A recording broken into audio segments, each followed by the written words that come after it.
Okay, the article that I selected to talk about with the European air traffic control, uh, there's an article that I actually saw, I guess 2 weeks ago now. It was the pretty much the night of class was over. Um, I saw that the Spanish air traffic controllers were going to strike. They were planning a strike, and it actually began on Monday. So this is kind of timely because it's actually going on right now. But we'll talk about it here. Okay, so here are the players. Here's the factors. We've got the Spanish government because they're kind of in charge of all the airspace. Um, in charge of making sure that it's running smoothly. They kind of have a vested interest in it. Obviously, it's their country that they're trying to run. They have the controllers and the controller unions, which we'll kind of talk about in a little bit, and then we have AENA or ANA, I guess, or now their current name is the NAIR, and that is a public body responsible for air traffic control in Spain and the operation of most of the airports in Spain.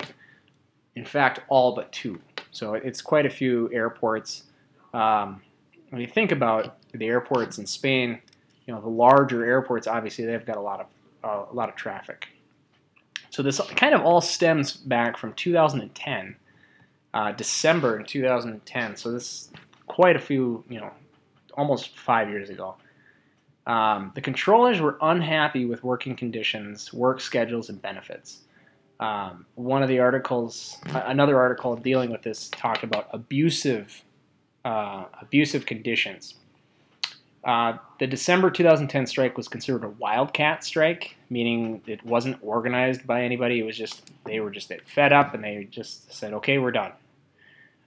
So this obviously did not sit well with the government, and they were like, "No way, we can't have this in December." A stoppage of all air traffic. So what they did is they called up the military, and they militarized air traffic control. And then very quickly after that, the strike ended. It pretty much ended the next day. So it didn't take long for the controllers to realize, hey, you know what, the military is doing a pretty good job here. We better get back at this. So as a result of the strike and the aftermath, AENA, they laid out a lot of fines. They were pissed. So they fined controllers 1 month's pay, and they suspended them. They had 1 month suspension for 61 controllers. 59 of those controllers have a suspended sentence, so they have yet to serve their fine until 2016, and that's because of a shortage of staff.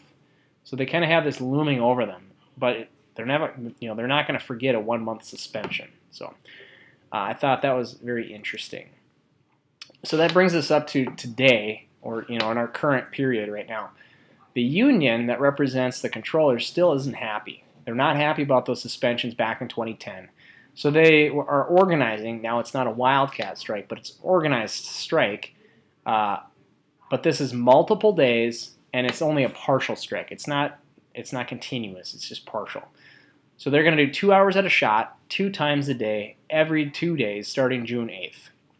I thought that was very odd, but that's how they wanted it. So, why not strike during the busiest travel period of the year, right?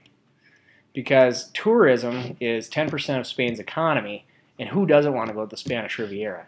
And you see, here is the Barcelona center, or the flight information region, and that's the period or the area that's being affected. So, it kind of brings us up now. I've got kind of an updated article that I'd like to share. I just searched this today.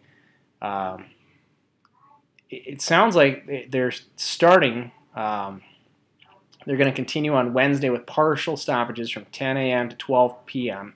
and then from 6 to 8. And then you read the article, and it kind of gives a little different background on the previous 2010 strikes. And it sounds like it was kind of a bad deal. Bad implementation of policy. So it talks about the differences between N-Air, the company that's providing the service, and the management, really. So let me see, where was it here? Somewhere in the article it talked about how the militarization was actually just a cover-up for a botched, let's see here. Militarization was just a botched, it was covering up a botched implementation of working conditions or working hours. So this is ongoing, obviously. So I'm sure there's going to be a lot more information to come out on this. But again, I thought this was kind of timely, especially for what we were talking about in class. So.